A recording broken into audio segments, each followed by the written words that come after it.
Very good morning student. आज हम बात करेंगे वर्किंग कैपिटल। आपको पता है कि हमारी वर्किंग कैपिटल की सीरीज चल रही है और इसमें हमने वर्किंग कैपिटल यानी कार्यशील पूंजी के पार्ट 3 में आज हम कुछ इम्पॉर्टेंट कमेटी के बारे में डिस्कस करेंगे। ये कमेटी क्या है? Financing of working capital, regulation of bank credit और स्पेशल आज जो हम स्टडी करेंगे वो टंडन कमेटी के बारे में स्टडी करने वाले हैं। देखिए, कार्यशील पूंजी की वित्त व्यवस्था के लिए यानी वर्किंग कैपिटल का फिनेंस अरेंजमेंट करने के लिए या बैंक क्रेडिट के रेगुलेशन के लिए हम कह सकते हैं बहुत ही ज़्यादा विचार किए गए और उसके बारे में कि वर्किंग कैपिटल कितना देना चाहिए उसके बारे में। तो चलिए आज हम इसी के बारे में डिस्कस करने वाले हैं। बात करते हैं। देखिए, सबसे पहले अगर हम बात करें, banking institution play important role in financing working capital but sometimes this misutilized, यानी कि बैंकिंग संस्थाएं कार्यशील पूंजी के वित्त पोषण में महत्वपूर्ण भूमिका निभाती है। यानी कि किसी भी बिजनेस को अगर वर्किंग कैपिटल की नीड होती है तो उसमें सबसे ज्यादा जो इम्पोर्टेंट कह सकते हैं पार्टिसिपेंट करने वाला है वो होता है बैंकिंग इंस्टीट्यूशन। ठीक है, आगे बात करते हैं। To make bank credit more effective and to prevent the dependence of industries on bank credit, the government has taken various step. लेकिन कभी कभी इसका दुरुपयोग होता है। हमने देखा था मिस यूटिलाइजेशन होता है वर्किंग कैपिटल का। क्यों होता है कार्यशील पूंजी का दुरुपयोग? कौन करता है? बिजनेस के द्वारा या इंडस्ट्री के द्वारा। बैंक ऋण को अधिक प्रभावी बनाने के लिए, अच्छा चलाने के लिए बैंक ऋण पर उद्योग की निर्भरता को रोकने के लिए सरकार विभिन्न कदम उठाए हैं, यानी सरकार ने बहुत ज्यादा स्टेप उठाए हैं। क्लियर है? इन तीनों पॉइंट से हमें एक चीज क्लियर होती है कि वर्किंग कैपिटल को सबसे ज्यादा बिजनेस में कौन प्रोवाइड करता है? वो है बैंक। ठीक है, लेकिन प्रेजेंट टाइम की भी बात करें तो ये वर्किंग कैपिटल का बहुत ज़्यादा मिस यूटिलाइजेशन हो रहा है। इसको वर्किंग कैपिटल को बहुत ज़्यादा इफेक्टिव बनाने के लिए हमारी सरकार बहुत ज़्यादा स्टेप उठाती है या उठा रही है, उठाए भी थे और उठा रही भी है। बात करते हैं नेक्स्ट पॉइंट की। The Reserve Bank of India had form various committee from time to time regarding this matter, यानी आरबीआई ने टाइम टू टाइम इस मैटर को यानी वर्किंग कैपिटल की इफेक्टिवनेस को बढ़ाने के लिए बहुत सारी कमेटी को बनाया। The reference of the following committee were important as regard to working capital and bank credit policy. ठीक है, यानी कि कार्यशील पूंजी और बैंक ऋण नीति के संबंध में बहुत सारी कमेटी महत्वपूर्ण डिसीजन के साथ में बैठी और उन्होंने अपनी रिकमेंडेशन दी। इससे आपको क्लियर होगा कि वर्किंग कैपिटल बिजनेस में सबसे ज्यादा कौन देता है? बैंक देता है। लेकिन इसका मिस यूटिलाइजेशन बहुत ज्यादा हो रहा है, इसीलिए इसको बहुत ज्यादा इफेक्टिव बनाने के लिए क्या कर रही है हमारी सरकार? टाइम टू टाइम स्टेप उठा रही है। रिजर्व बैंक ऑफ इंडिया ने भी बहुत ज्यादा कमेटीज को इस मैटर के सॉल्व करने के लिए बैठाया और उनसे अपनी सिफारिशें ली कि इसके बारे में क्या करना चाहिए। तो बात करते हैं कुछ इंपॉर्टेंट कमेटीज के बारे में।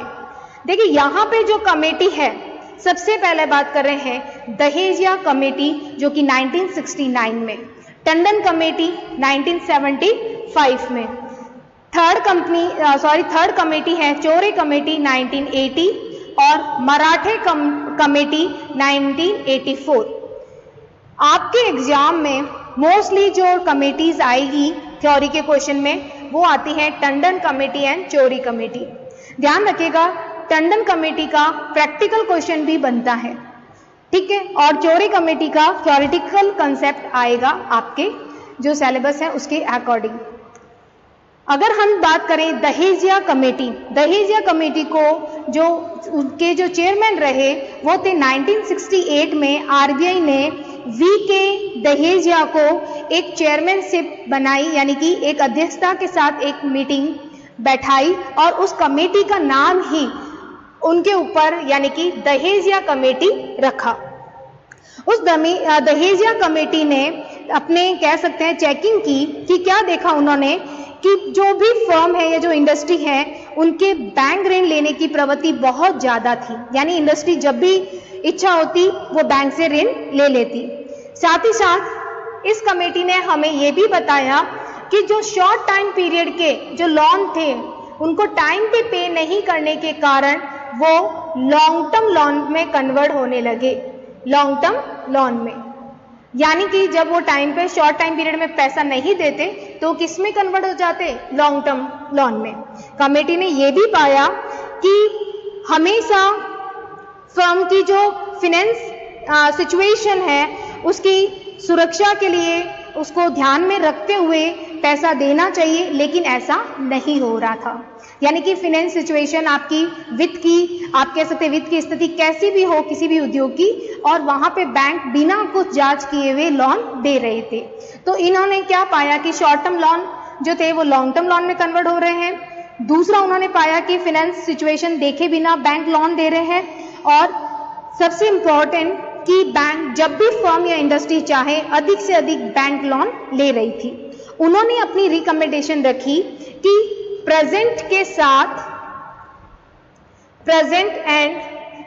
साथ साथ फ्यूचर पे भी ध्यान दिया जाए। पहले ही इनकी सिफारिश क्या थी दहेजिया कमेटी की कि वर्तमान के साथ साथ फ्यूचर यानी कि भविष्य के जो आप कह सकते हैं प्लानिंग है उनके बारे में भी जानना जरूरी है अगर कोई बिजनेस लोन लेने आता है। क्लियर है? यानी अगर कोई बिजनेस इंडस्ट्री लोन लेने आ रही है तो उसे प्रेजेंट के साथ साथ फ्यूचर परफॉर्मेंस के बारे में पता होना चाहिए। ठीक है, उन्होंने कहा कि हम लोन को दो कैटेगरी में बांटेंगे। दो कैटेगरी का मतलब हो गया, एक आपकी मेन मुख्य और एक कह सकते हैं शॉर्ट टाइम की, यानी कि या तो मुख्य होगी या फिर अल्पकालिक हो सकती है। लेकिन इस कमेटी की रिकमेंडेशन को आरबीआई ने इतना नहीं माना क्योंकि इनकी रिकमेंडेशन बार बार चेंज हो रही थी। तो ये जो कह सकते हैं किसने दी थी, वीके दहेजिया की अध्यक्षता में ये मीटिंग हुई थी। किसकी? वीके दहेजिया। ये आपको याद रखना है। क्लियर है? और कब हुई? 1969 में इन्होंने अपनी रिपोर्ट दी थी और 1968 में ये कमेटी बैठी थी। किसके कहने पे? ध्यान रखिएगा, ये सारी कमेटी आरबीआई के गाइडलाइन के अकॉर्डिंग बैठाई गई। मेन था इन कमेटी का बैठना वर्किंग कैपिटल के बारे में डिसीजन लेना। क्लियर है आपको? नेक्स्ट बात करते हैं इसके बाद की। देखिए, अगर हम बात करें इंपॉर्टेंट सबसे ज्यादा टंडन कमेटी के बारे में, आज जो हम बात करेंगे वो किसके बारे में करेंगे? टंडन कमेटी के बारे में। टंडन कमेटी ने क्या कहा? इन जुलाई, ध्यान रखिएगा आपके सिलेबस में ये बहुत ज्यादा इंपॉर्टेंट है Tandon committee. In July 1969 major commercial bank were nationalised and it also called for new policy. आपको पता है कि 19 जुलाई 1969 में 14 बैंकों का नेशनलाइजेशन यानी राष्ट्रीयकरण किया गया। ठीक है, और एक नई पॉलिसी के लिए आप कह सकते हैं मांग की गई।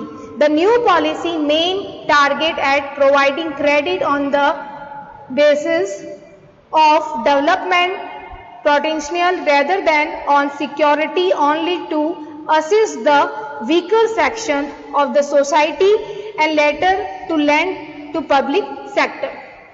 देखिए, ये जो टंडन कमेटी आपकी बैठाई गई, उस कमेटी का मेन चीज क्या था? उस कमेटी का मेन था कि भाई जो भी हम यहाँ पे जो नई पॉलिसी की मांग की गई है उसका मेन लक्ष्य था समाज के कमजोर वर्ग को सहायता करना और बाद में सार्वजनिक क्षेत्र को उधार देने के लिए सुरक्षा के बजाय विकास क्षमता के आधार पर ऋण देना। यानी कि एक तो वीकर सेक्शन को लोन देना, मेन क्या था? वीकर सेक्शन को लोन देना। ठीक है, ये वीकर सेक्शन को लोन देना। साथ ही साथ आपको ध्यान रखना है कि वहां पे हमें किस बेस पे देना है कि आपको सार्वजनिक क्षेत्र को यानी पब्लिक सेक्टर को लोन देने के लिए उनका डेवलपमेंट क्षमता देखनी है। ऐसे ही लोन नहीं देना है, आपको देखना है कि बिजनेस क्या डेवलपमेंट करने वाला है, उसके बेस पर ही आप लोन देंगे। आगे है significant sector of the economic which were once outside the scope of bank landing have no been brought within its ambit when assistance to the new credit users has gone up substantially since nationalisation. The bulk of bank credit continue go to organised industry. देखिए यहाँ पे सबसे main ध्यान रखना है, आर्थिक क्षेत्र के महत्वपूर्ण क्षेत्र जो कभी बैंक ऋण के दायरे के बाहर थे, जबकि नए क्रेडिट उपयोगकर्ता को सहायता राष्ट्रीयकरण के बाद से काफी हद तक बढ़ गई। ध्यान रखिएगा, बैंक ऋण का जो बहुत बड़ा पार्ट है वो किसको देना चाहिए? ऑर्गेनाइज सेक्टर को। बैंक ऋण का बड़ा हिस्सा संगठित उद्योग के लिए जारी होना चाहिए, ये आपको ध्यान रखना है, ऑर्गेनाइज सेक्टर, क्योंकि ऑर्गेनाइज सेक्टर के रूल्स और रेगुलेशन बहुत सही बने होते हैं, उसके अकॉर्डिंग ही देना है। Although its share as a percentage of total credit has no somewhat diminished, यानी कि हालांकि कुछ क्रेडिट के प्रतिशत के रूप में इसका हिस्सा अब कुछ कम हो गया है। तो टंडन कमेटी का जब आप स्टार्टिंग करेंगे तो इंट्रोडक्शन आपका क्या रहेगा, ध्यान रखिएगा। 1969 में 14 बैंक का नेशनलाइजेशन किया और उसके बारे में, तो ये इंपॉर्टेंट कुछ फैक्ट थे जो हमने आपसे डिस्कस किए। तो टंडन कमेटी की ये सारी हमने स्टार्टिंग की इंफॉर्मेशन देखी, एक बार हम इसे रिवाइज कर लेते हैं कि इनकी इंफॉर्मेशन क्या थी। देखिए, जुलाई 1969 में बहुत ही प्रमुख व्यापारिक बैंकों का राष्ट्रीयकरण किया गया। इसमें नई नीति की मांग की गई। नई नीति का मेन लक्ष्य क्या था? समाज के कमजोर वर्ग को सहायता करना और बाद में सार्वजनिक क्षेत्र के उधार देने के लिए सुरक्षा के बजाय, ध्यान रखिएगा, विकास क्षमता पे फोकस करना, यानी जो बिजनेस, जो इंडस्ट्री पब्लिक सेक्टर की है वो डेवलपमेंट कर रही है अगर अर्थव्यवस्था में, तो उनको लोन प्रोवाइड करना। क्लियर है? आर्थिक क्षेत्र के महत्वपूर्ण क्षेत्र जो कभी बैंक ऋण के दायरे के बाहर थे, अब उनके दायरे को भी लाया गया, यानी कि पहले उनके बैंक लोन देते समय उन सेक्टर को इंक्लूड नहीं किया गया था, लेकिन अब सारे सेक्टर पे बैंक लोन देने से संबंधित रूल्स और रेगुलेशन लगाना जरूरी था। जबकि नए क्रेडिट उपयोगकर्ता को सहायता राष्ट्रीयकरण के बाद से काफी हद तक बढ़ गई, यानी कि जब नए आप कह सकते हैं उपयोगकर्ता बढ़े तो बहुत ज्यादा उनको सपोर्ट दिया गया। बैंक ऋण का बड़ा हिस्सा, ध्यान रखिएगा, ऑर्गेनाइज सेक्टर के लिए ही इंपॉर्टेंट रखा गया। हालांकि कुछ क्रेडिट के प्रतिशत के रूप में इसका हिस्सा अब कुछ कम हो गया है। तो ये कुछ इंट्रोडक्शन रखा गया था टंडन कमेटी का। चलिए आगे बात करते हैं। The Reserve Bank of India constituted a committee known as Tandon Committee. देखिए, in July 1974, under the chairmanship of Mr. P.L. Tandon, to frame guideline for follow-up of bank credit.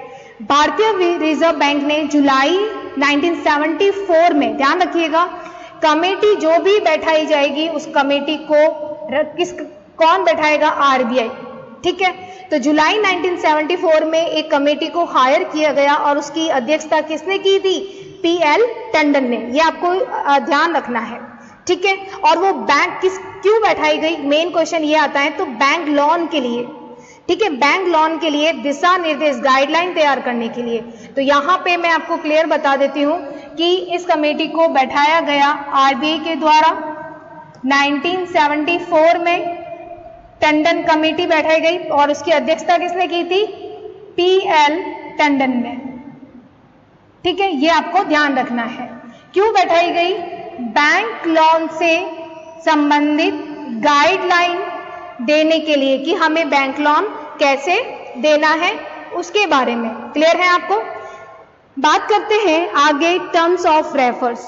Terms of refers का मतलब होता है कि विचारणीय विषय। क्या होता है? विचारणीय विषय कि इस टंडन कमेटी के क्या और सामने क्या क्या रखी गई कि आपको किस बारे में अपनी रिकमेंडेशन सिफारिशें देनी है। तो ध्यान रखिएगा, सबसे पहले इसके स्टेप क्या चलेंगे ये आपको ध्यान रखना है। ध्यान रखिएगा, इस कमेटी में जब हम बात करेंगे तो सबसे पहले कमेटी का इंट्रोडक्शन आएगा, फिर आएगा विचारणीय विषय जो अभी हमने बताया था, टर्म्स ऑफ रेफरेंस, ठीक है। उसके बाद में जब ये विचारणीय विषय देखेगा टंडन कमेटी तो उसमें कुछ दोष पाए जाएंगे, यानी कि भाई अभी आपके बैंक सिस्टम ऐसे चल रहा है, हमने इन सारे पॉइंट पे विचार कर लिए, यानी आरबीआई ने कुछ पॉइंट बताए कमेटी को, टंडन कमेटी को, कि आपको इस पे विचार करने हैं। कमेटी उसमें से कुछ डीमेरिट्स निकालेगी और डीमेरिट्स निकालने के बाद में कमेटी अपनी क्या देगी, सिफारिशें देगी, ये आपको ध्यान रखना है, ठीक है। फिर क्या देगी लास्ट में, सिफारिशें। तो ये स्टेप वाइज चलेगा, ठीक है। सबसे पहला आएगा टर्म्स ऑफ रेफरेंस, उसके बाद डीमेरिट्स और उसके बाद रिकमेंडेशन। एग्जाम में जब टंडन कमेटी आए तो आपको बिल्कुल ऐसे ही आंसर देना है, क्लियर है। बात करते हैं कि टर्म्स ऑफ रेफरेंस में इसके क्या क्या पॉइंट थे। देखिए सबसे पहला पॉइंट क्या कह रहा है, सबसे पहला पॉइंट आपको कह रहा है to suggest guideline for commercial bank to follow up and supervision credit from the point of view insuring proper end use of funds and keeping a watch on the safety of advance. देखिए वाणिज्यिक बैंकों को निधियों के उचित अंतिम उपयोग को सुनिश्चित करना, यानी कि कॉमर्शियल बैंक को ये देखना, सुपरवाइज करना है, ठीक है, जो भी क्रेडिट दिया जा रहा है, ठीक है। साथ ही साथ अग्रिमों की सुरक्षा पर नजर रखना, जो भी एडवांस दिया जा रहा है उसको देखना कि वो सही प्रॉपर यूज हो रहा है कि नहीं, ठीक है। नजर रखने के दृष्टिकोण से ऋण का पालन करना, सुपरविजन करना और गाइडलाइन देना या उसको सजेस्ट करना। कॉमर्शियल बैंक का मेन इसके लिए था कि कॉमर्शियल बैंक सुपरवाइजर करे क्रेडिट का, ठीक है, वो एडवांस देते समय यानी कि जो भी एडवांस दी जा रही है उसकी सुरक्षा पर नजर रखे कि वो कैसे यूज किया जा रहा है, और दिशा निर्देश के सुझाव के बारे में। यानी कि आरबीआई ने टंडन कमेटी को बोला कि आपको विचार करने हैं किस विषय में, कि कॉमर्शियल बैंक जो लोन दे रही है क्या कॉमर्शियल बैंक सुपरवाइजर कर रही है क्रेडिट का, क्या जो एडवांस दिए रहे हैं वो कैसे होने चाहिए, उस पर नजर रखनी है, तो कैसे नजर रखनी है। नेक्स्ट पॉइंट कह रहा है to make recommendation for obtaining periodical information that may be obtained by bank from the borrowers. देखिए बैंक द्वारा उधारकर्ता से प्राप्त की जा सकने वाली जानकारी प्राप्त करने के लिए सिफारिशें करना। यानी कि आरबीआई ने कहा कि आपके सामने ये विचार भी है कि बताइए क्या करें कि जब बोरोवर यानी उधारकर्ता अपनी सारी की सारी इंफॉर्मेशन, फैक्ट इंफॉर्मेशन दे, यानी कि अगर कोई बिजनेस लोन लेके जा रहा है तो वो लोन किस ऑब्जेक्ट के लिए लेके जा रहा है, किस प्लानिंग के लिए लेके जा रहा है, वो सारी इंफॉर्मेशन देना। तो क्या हम इसके लिए क्या करें ऐसा, ठीक है, ये विचार भी उनके सामने रखे गए।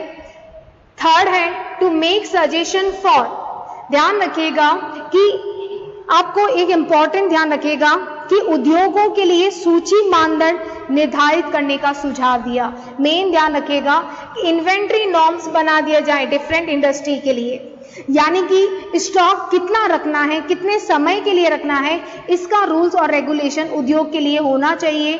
तो क्या होना चाहिए, उनके सामने ये विचार रखा गया टंडन कमेटी के सामने। टू सजेस्ट, देखिए यहां पे क्या दे दिया है, टू सजेस्ट करना है, आपको ये सुझाव देना है कि कैपिटल स्ट्रक्चर सेटिस्फैक्टरी, यानी कि जो पूंजी ढांचा है वो संतुष्ट वाला होना चाहिए। Sound financial base in the relation to borrowing.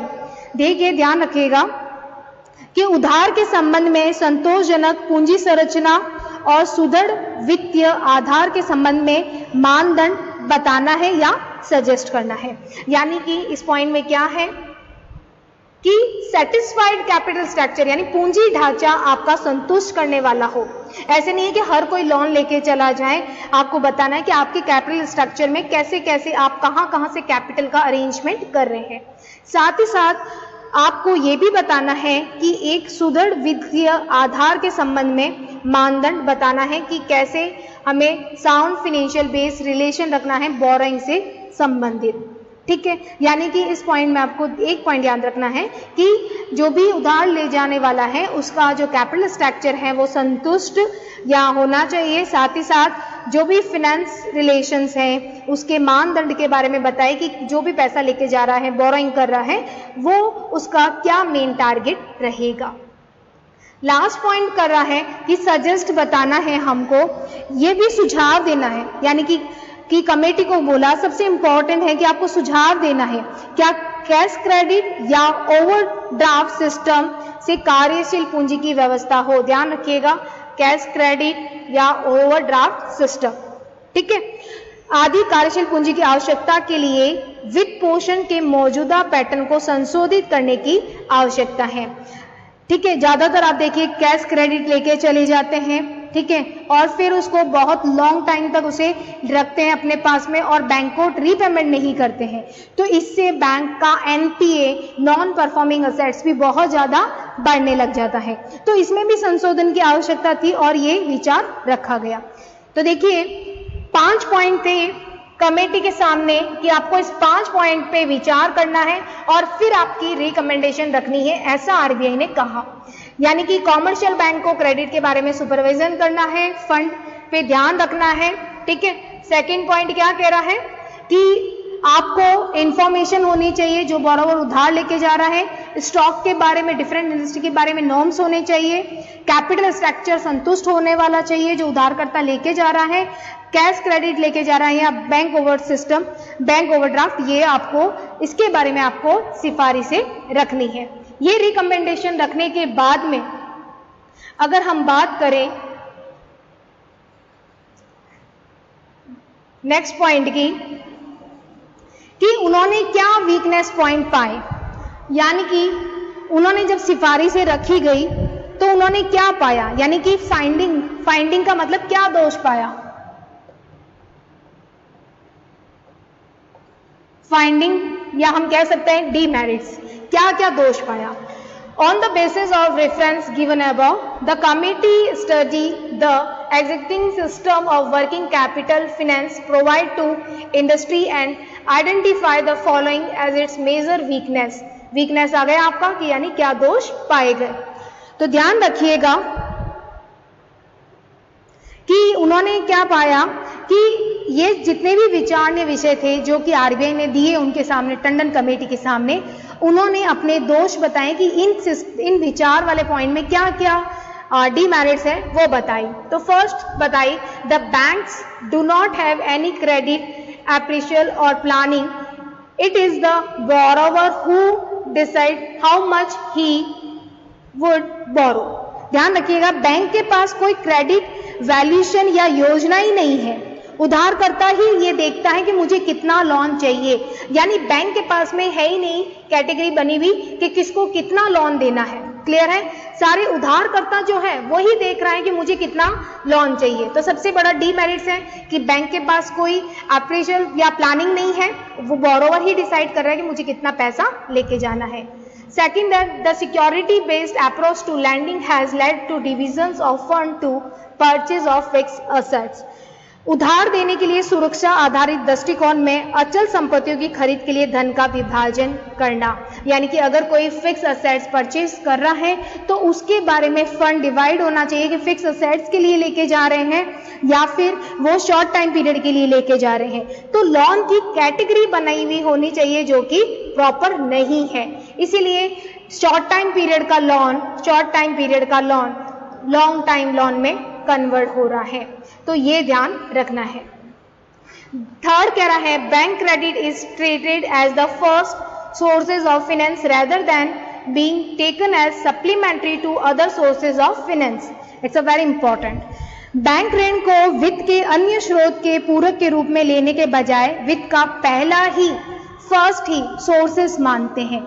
यानी कि कोई भी बिजनेसमैन जब भी फंड की नीड होती है, ठीक है, जब भी पैसा चाहिए उनको, तो वो क्या करते हैं, वो इसी जगह अपने बैंक के पास आते हैं और बैंक से पैसा ले लेते हैं, यानी फर्स्ट प्रेफरेंस दे रहे हैं। वो अल्टरनेटिव यानी कि कोई सप्लीमेंट्री सोर्सेस ढूंढते ही नहीं है। तो इसीलिए बैंक का आप कह सकते हैं बहुत ज़्यादा उधार के जो लोन है वो जो बहुत ज़्यादा बढ़ जाते हैं।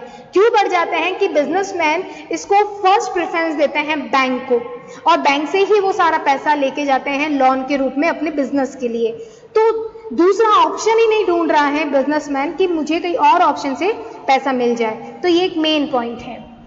नेक्स्ट पॉइंट कह रहा है the working capital finance should be made available only for short period as it has otherwise led to accumulation of inventory with the industry। कार्यशील वित्त पूंजी केवल एक छोटी अवधि के लिए उपलब्ध कराया जाना चाहिए, क्योंकि इससे अन्य जो भी उद्योग हैं उसके पास माल का बहुत ज़्यादा स्टॉक रह जाता है। 4 बहुत ही इंपॉर्टेंट आप कह सकते हैं ये दोष पाए गए, वीकनेस पाया गया, ठीक है। तो आज हमने क्या देखा, सबसे पहले टर्म्स ऑफ रेफरेंस देखे, फिर हमने उसके वीकनेस निकाले। वीकनेस के 4 इंपॉर्टेंट पॉइंट हैं। आपको ध्यान रखना है कि बैंक के पास में कोई भी आप कह सकते हैं कोई भी कैटेगरी नहीं बनी हुई है, प्लानिंग नहीं है कि कैसे लोन देना है। जो बैंक जो उधार करता आता है वही डिसाइड करता है कि मुझे कितना पैसा लेना है। उसके बाद में फंड का डिवीजन होना चाहिए कि आप फिक्स असेट्स के लेके जा रहे हो लोन, या फिर आप शॉर्ट टाइम वर्किंग कैपिटल के लिए, तो ऐसा कोई कैटेगरी नहीं बनी हुई है। बैंक क्रेडिट को फर्स्ट सोर्सेस मानते हैं, उसके लिए सप्लीमेंट्री सोर्सेस वो नहीं ढूंढते। लास्ट पॉइंट क्या कह रहा है कि आपको शॉर्ट टाइम पीरियड के वर्किंग कैपिटल का एक स्टैंडर्ड होना चाहिए, नहीं तो जो बिजनेसमैन हैं उनके पास बहुत ज़्यादा इन्वेंट्री आप कह सकते हैं, बहुत ज़्यादा स्टॉक जो है वो इकट्ठा हो जाएगा। तो ये जो आज हमने स्टडी की है वो किया है टंडन कमेटी की बारे में, कि टंडन कमेटी के सामने क्या विचार रखे गए, टंडन कमेटी के सामने क्या उन्होंने दोष पाए, ये कुछ इंपॉर्टेंट हमने बातें डिस्कस की। तो चलिए नेक्स्ट वीडियो में अगर हम बात करेंगे वो हम करेंगे कि टंडन कमेटी ने क्या रिकमेंडेशन रखी, और साथ ही हम एक एग्जाम्पल से इसे सॉल्व करेंगे।